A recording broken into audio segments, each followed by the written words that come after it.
All right, welcome everybody to a super special Behind the Host podcast.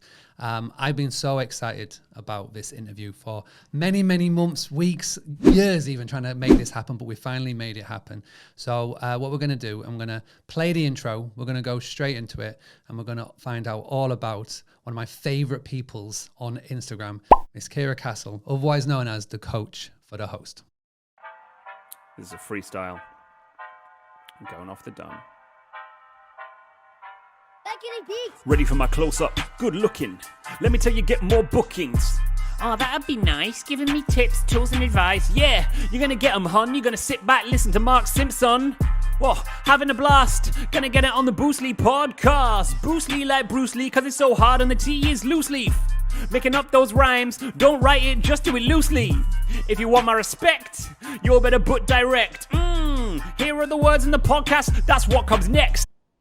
All right, Kierra, here we are. I'm bad.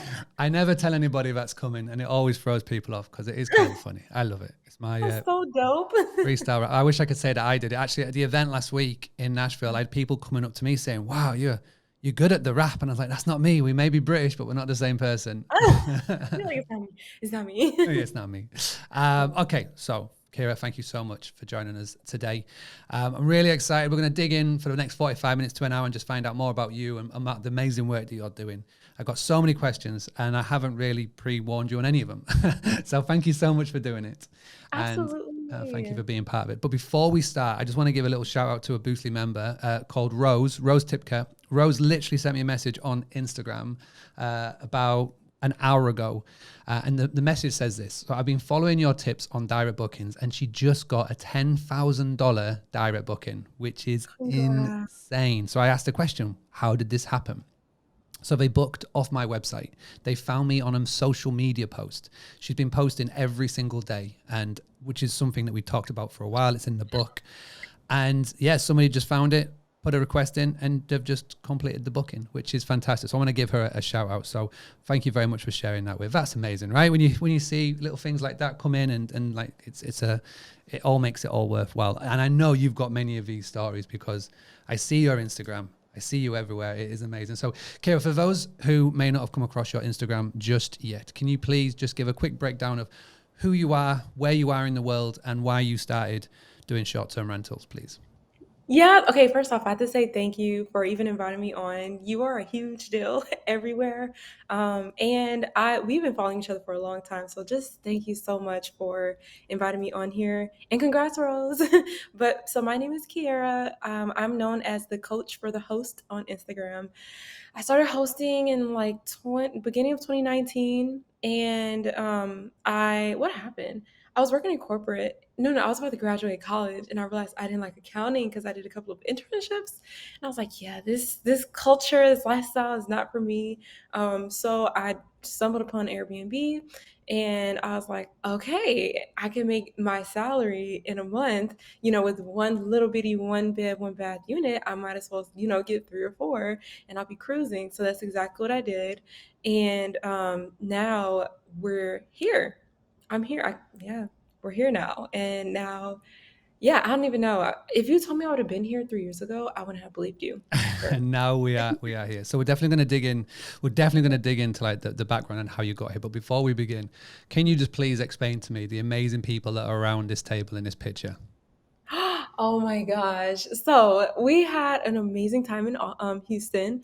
So that's my husband right by me to the left. Yep. And then Julie, she's so amazing, $1 million host. And then Noble, he's to the far, him and his wife are to the far, Yep. right? And he's known for government contracts when it comes to like, bookings and all that good stuff. By the way, I have started reading your book, Direct Book, the book, Direct Playbook. Yeah, thank you. I've been reading it and I love it. And then finally, last but not least, TJ Tajani and his wife. His wife is so amazing.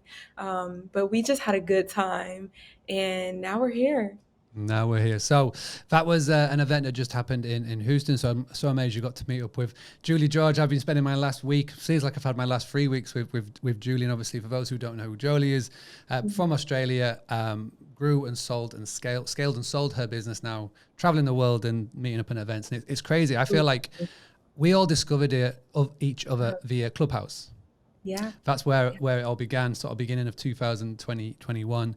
And this is why the last week has been so amazing, because I traveled over to America and met so many people that we discovered on Clubhouse. And now we're doing this. So thank you very much. So let's dial that from the beginning. So you were in Virginia.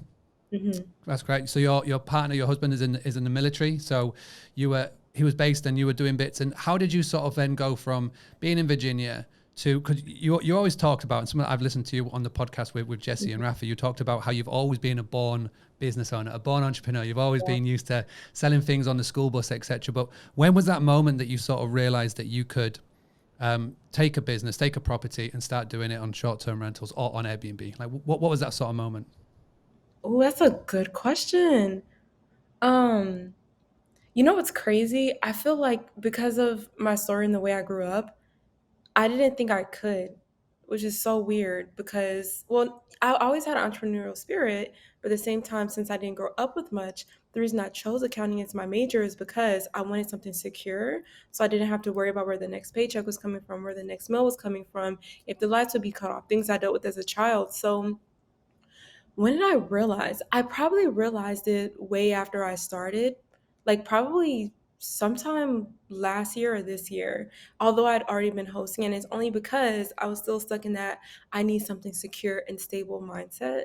So I would say, if I had to put a date on it, it wasn't until after I moved back to Houston with my family where I was like, okay, it just has to happen. I have to make it happen.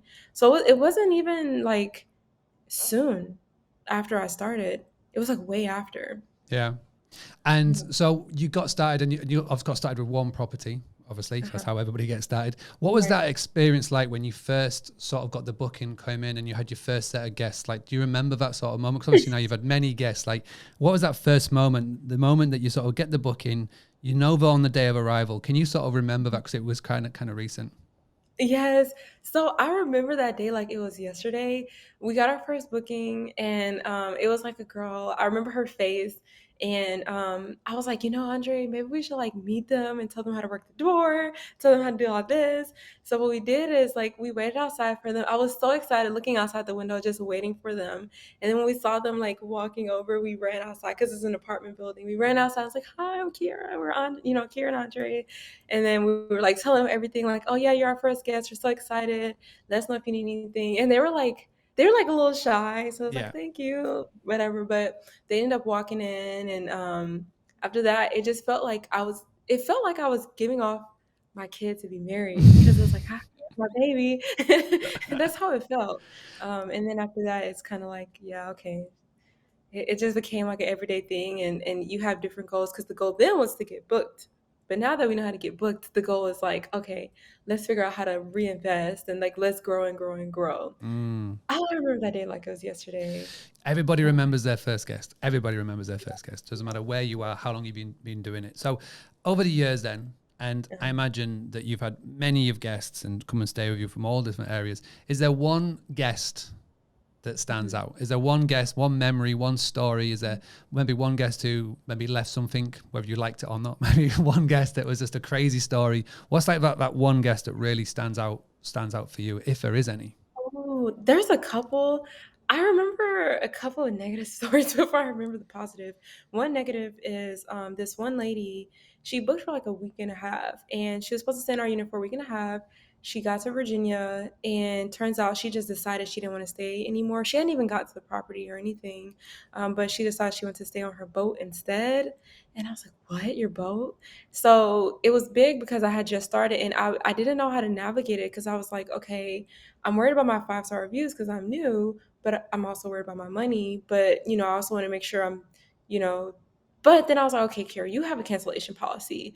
Just tell her cancellation policy, cancellation policy. She never ended up leaving a review, but we stood firm, and I think we told her like we're not like we can't. And it was my first real learning lesson. It's like either you Mm. people please or it's a really hard mix. And then I would say the positive story. What's a positive story I can remember?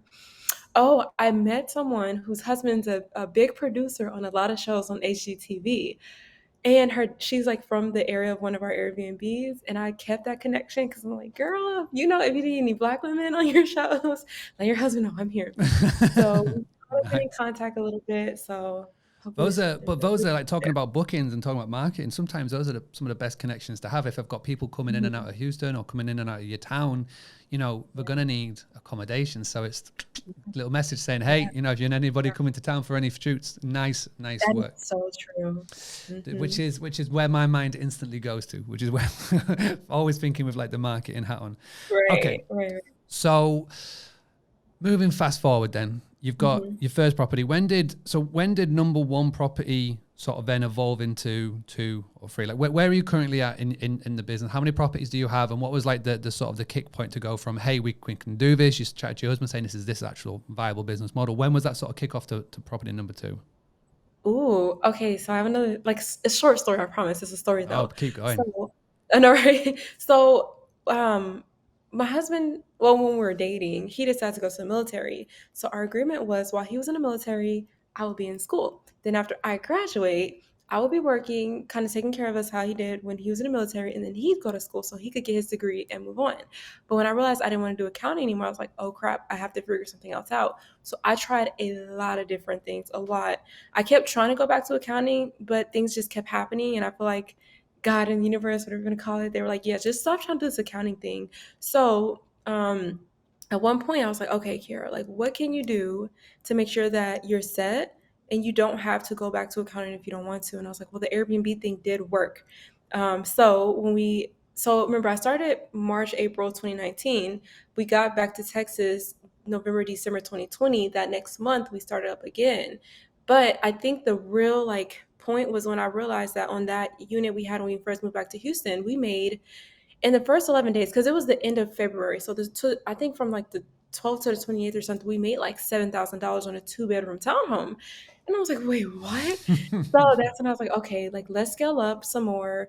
That's when I realized it can be very valuable. So 2021, I realized, okay, this can really work. So I am still really new to this, but at the same time, I have learned so much because we did scale up quite fast because the next month, that March, we had 8 more units. And then after that, we realized we wanted to save our funds and reinvest into buy property. So that's what we're doing now is buying property. But it probably took 2 years for me to realize like this is real. Like you can really do this and scale up. And I think I have, a lot of people in the industry see me and are like, hold on, who's this girl? Where'd she come from? But I think Where it's more I feel like I came to know of you probably when you were just about taking on those extra properties, because you jumping into Clubhouse and the yeah. knowledge and the experience that you shared. And this is what I love about Clubhouse, is that anybody can have an Instagram, anybody can have a TikTok, anybody can make to look like that they look like they know what they're talking about. But when you go into Clubhouse, there's no people doing it for you. There's nobody sharing it. Right. It's you. It's literally you.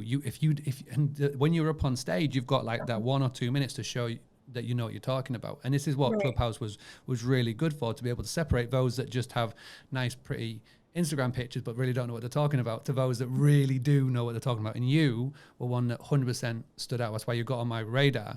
And You then, know what's so crazy? I'm pretty sure we met before Clubhouse. I know it for a fact. okay, I know it for a fact. well, that's interesting. We'll have to dig them out. I know we will, but I remember. I know who I met on Clubhouse and who I didn't. I'm pretty sure. I think I knew you. We followed each other before Clubhouse. Well, even if it was before, like now, if we look at your Instagram and just the way that your growth over the last year, it has been amazing. Like you look at the quality of I love your reels, by the way. Your reels are fantastic. I love your stories. Like, when did you realize that what you were talking? Uh-oh. What, Oh, there you go. like, sorry, I was going to say, when did you sort of think that, hang on a second, well, what I'm talking about could really help others? Like, what was that sort of kickoff point? Because I don't know, it's maybe been the last year that I've really noticed that your social media game has taken a level up. And like, what's been that sort of kickoff point? Oh my gosh. So I took some courses on like Forex and stuff before I started my coaching business. I started in August 2020. And right before that, I was just helping people get booked at that time. I wasn't helping people start their units. Mm. And I was taking so many courses and I would do well with like their products and stuff. I was like, hold on, like how much did I just pay for this course? And like, I feel like I have knowledge. I just don't know how to package it. So I would say June, July slash August. My husband was getting out like in 2 months. And that's another reason I was like, okay, what's another way you can make money without having to do accounting? Like that was my goal. I was like, I just don't want to go back to accounting. So I was like, okay, let me find someone who can help me package this knowledge because I didn't know crap about marketing. I was an accountant. So I found my coach, and she's actually coaching consultant now, but well, she's a mainly consultant, but she taught me the process of launching and how to build a course and all this other stuff. And I was like, well, I just know I have a lot of knowledge. Because, okay, here's the thing. I feel like people are gifted, and I really feel like it was like Airbnb was a gift to me because when I first started, there were a lot of things that I figured out that I feel like I shouldn't have known unless someone taught me. And that's how I knew, like, okay, wait, how did I know how to do this? I knew how to respond to guests. I'd never been in customer service. I knew how to mitigate situations. I knew how to get to the first page on Airbnb. I knew what attracted people. Like I knew where their eyes went. It's just like things I wish I don't know how to explain, but when I realized that it was a gift, I was like, okay, well, if it is a gift, I can't hide my gift and I can't keep it to myself. Let me go help other people. And I think that is why I have grown so much is because I use my gift to help others get booked on Airbnb. I know you're not just supposed to be on Airbnb, but Airbnb is what came to Well, we I got to hear you. start somewhere. We've got to start. Well, obviously, we're talking on the direct booking podcast, but we've got to start Right. somewhere. And obviously, you started on Airbnb. Now, your niche, the people that you now help, females and Females.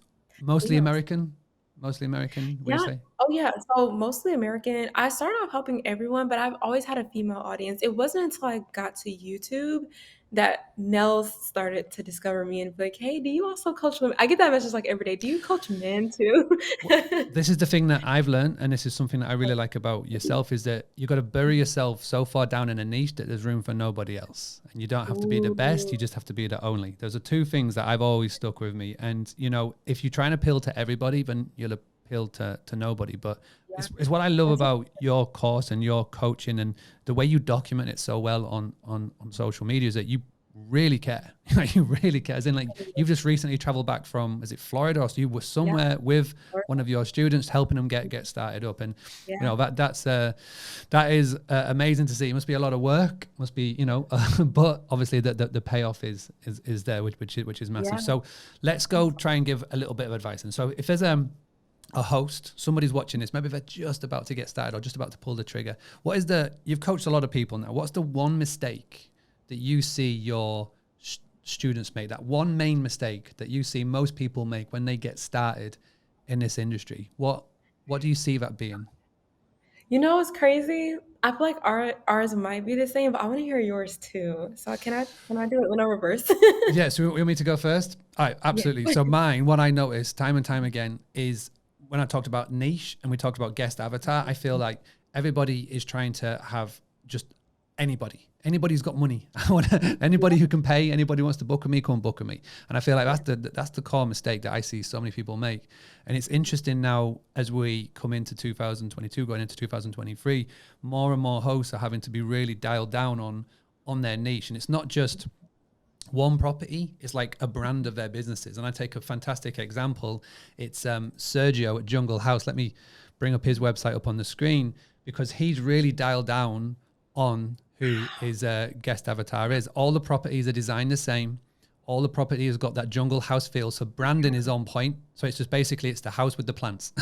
And so you really do get a real good instinct as soon as you land on his site and on his business. It's like, yeah, this is a Sergio, this is a Jungle House property. And I feel like Right. that's where we're all needing to go. So whether you focus solely on maybe digital nomads, people do workations, maybe you're going to focus on solo people or big groups, whatever it may be, I feel like you need to have that niche. And I think that's the big problem that I see. But when you do get it, life is so much easier because we've only got a very limited inventory. There's only so many heads on beds that we can fill. This isn't Amazon, you know what I mean? So it's you got to understand your guests, and it's not so much your business, it's your area. So who Yeah. comes to Houston, who comes to Columbus, who comes to York, where I'm from, like who are the people that come, and then you just go from there. Mhm. That is so true. I feel like mine is similar because well, first off, that was amazing, and I now I'm about to go look up Jungle House when I'm done here and go show my husband. Yeah. 'Cause we love good ideas. But mine is there's two. There's a lot, but my top two is A, they don't get to know their area. They don't know if people are actually traveling there. Well, everyone travels everywhere, but they don't know who's traveling there, and like you said, they don't know who to market to. And then B, I feel like they don't it goes back to the target audience. How do you furnish your property to pull in the people you want? Like you shouldn't be going to stores and getting random pieces of furniture. You need if you can't afford a designer, for example, like me when I was starting, I was still in college. I used my internship money to start my unit, and I was like, this better work because I don't have no way to pay the rent. So I would say what I did is I looked up different interior design styles and I said, okay, which interior design style works best for me? And so I really liked Scandinavian because it seemed clean. It seemed like something that could easily be clean between each stay. And I said, okay, well, I'm going to go Scandinavian. I know I went on Google Images and typed in Scandinavian interior design style. I looked at all the pictures on Google and I said, what do I see? What are common threads? What are common colors? What are common couch colors? What are common fabrics? And that's how I shopped. And I feel like it did help me because I kind of had my horse blinders on. So when I was in the store, I only looked for things that were Scandinavian. And because of that, that's like I feel like that forced me to have a target audience. And so now today when we furnish, we add well, most of our units are Scandinavian. And I think because of it, we have the same type of guests. We don't have the partiers. We don't have the people who are crazy. We have good guests, good quality guests. That's So all we yeah. want. That's all we want. Well, brilliant. Yeah. Thank you. And that's a really good tip as well. Like how you furnish it will obviously help with everything else as well. So let's Mhm. look at behind the scenes. So the sort of the tech stack that you are using. What helps run your business behind the scenes? Not the people, but like the softwares. Like what do you have in place that helps run the show? Oh my gosh. You know, it's so funny. I have all of them on like on my tabs at the top of this. But oh my God, where do I start? So I use Kajabi. Kajabi is to hold my course. And then I also use Thrivecart, and that's kind of like a well, no, it's not a sales processor because I use Stripe and PayPal for sales processing, but it's more for like the sales page. I use Zapier. Zapier is amazing because every time something happens in my business, it automatically does something for me. Hmm. Yeah, it's like a assistant. It's like a It virtual is assistant. a 24-hour Amazing. assistant that is It on. literally is. I Yeah, know. and And it's then free, which is amazing for the most you know, part. so I outgrew the free, I think within a week. Wow, you have. I always say it's like popping a Pringle. Like once you pop, Right. you can't stop. You just got to keep You going. can't So, stop. which is awesome. So you've got Zapier. So that's for the coaching side. What about the hospitality side? Do you use things like Oh, Hospitable? Do you think what do we have in place there? you'd be surprised I only use Airbnb. What? Yeah. So I feel like Airbnb is one of those things I understand really well. So it's really easy for me to every time they have something new, I can implement it. I know I shouldn't just go on Airbnb, but I understand it really well. Kira, But me and you are gonna talk after no, this. no.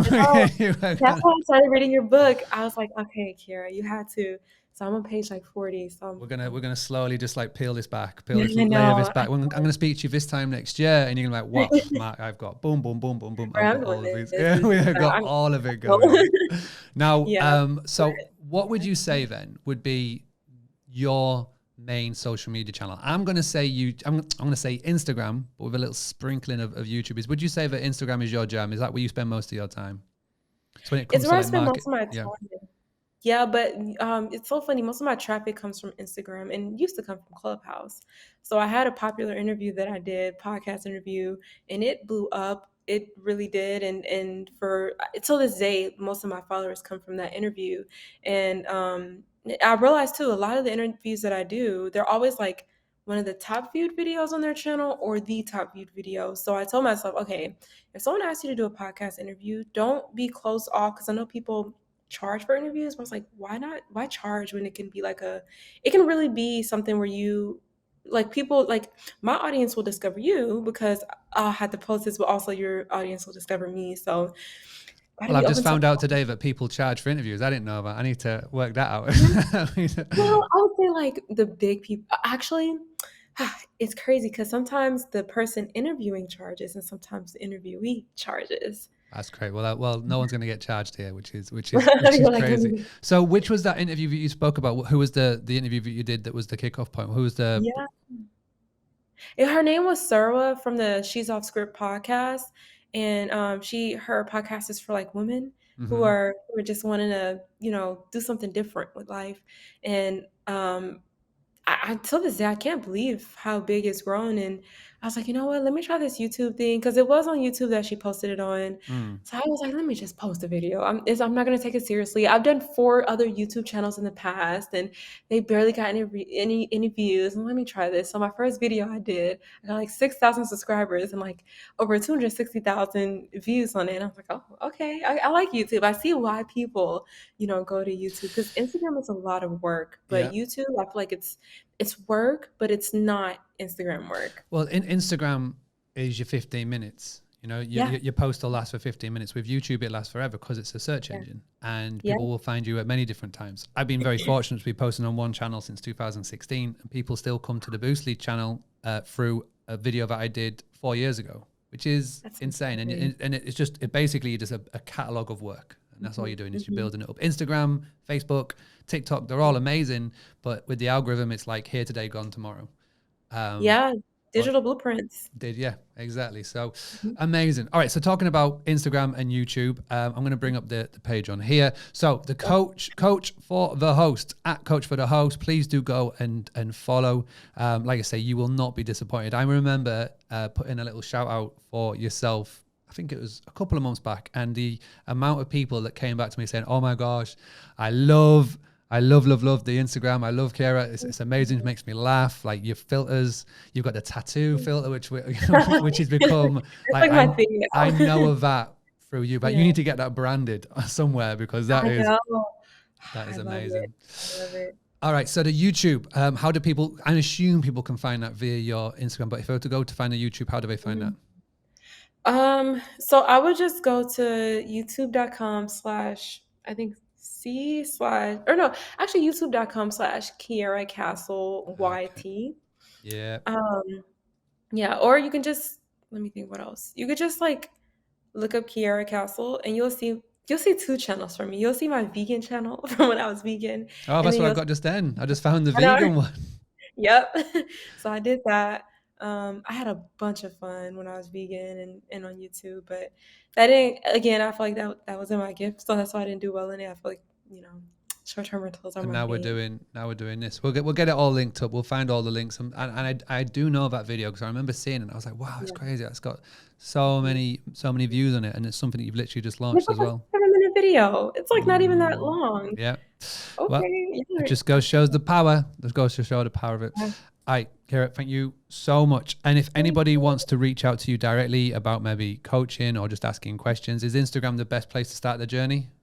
Instagram is the best place, but also you need to go read the playbook that Mark wrote because it's a great start as well. Thank So you. find me on Instagram. I'm always open to talk to anyone. I know you sent like a lot of people my way, and I would like to say thank you for that. We still talk to this day, so thank you for Yeah, of course. And everything. hopefully one day, just like with Julie and with TJ and Noble, you all got to meet in person last week. Hopefully the next time I'm over in the Yeah, States, it'll be in person. 1,000%. Are you not coming to TJ's event in I August? can't with the baby on the way. Dang, It's you're it's right. it's nails to the mast now. We are Yeah, here. Nashville was yeah. amazing. 2023. Well, I'm going to bring the whole family over next year. So You should. yeah, Oh, I can't wait to meet the boys and the girl. Hey, I can't yes. Thank you. wait. All right, Kierra. Have an Thank you. amazing day. I know it's morning your time. I appreciate it. Have a great day. Thank you, everybody, for tuning in. And as always, this is the Boostly podcast where we give hosts the tools, the tactics, the training, and the confidence to get more bookings. And let's leave this with a little freestyle rap. Having a blast, gonna get it on the Boostly podcast. Boostly like Bruce Lee, cause it's so hard and the T is loose leaf. Making up those rhymes, don't write it, just do it loosely.